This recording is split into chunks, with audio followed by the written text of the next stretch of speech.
Two calls claiming explosives were planted at separate Whole Food stores kept police in Johnson County busy this morning. Now they're trying to determine if the swatting calls are linked. Now, police say both of these requests for help proved to be hoaxes. Fox 4 Sean McDowell is working for you live outside the Whole Foods store in Olathe. That's where one of those swatting calls took place. Sean?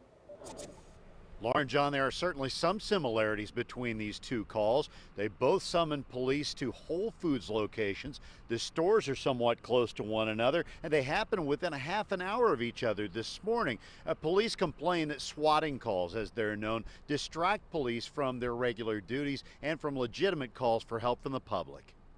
I was nervous. Retail workers arrived to this Olathe shopping center at 119th and Black Bob to find a big concern on Tuesday morning. Olathe police officers were evacuating this Whole Foods location and searching the store. I heard cop cars kind of coming in from either end of the street. The Olathe Police Department says it received a call concerning the store around 9 o'clock from someone saying there was an explosive device inside.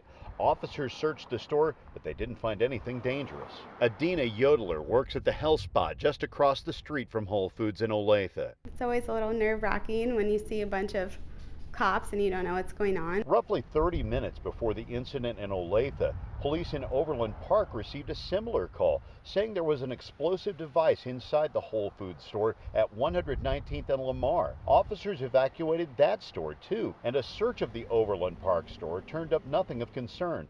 Police say they're getting tired of swatting calls, crank calls for help that turn out to be fake. Even if they're pranking us, we are going to treat it like it's a real call and that a device is inside of a structure. So when someone says, well, I'm just going to play like I'm going to, mess around with the police and see what they do, we're going to treat it very serious. No jokes. No jokes.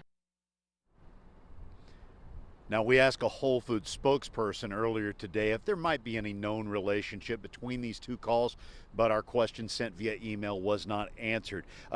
Half the trouble police have in determining who did this is determined by distance and proximity to the crime. Olathe Police spokesperson Joel Yeldell told me that sometimes these crank email or these crank calls, I should clarify, aren't even local. Sometimes they can come from a long way away.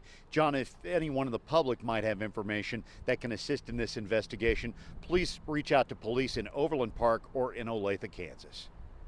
Sean McDowell in Olathe tonight. Sean, thanks.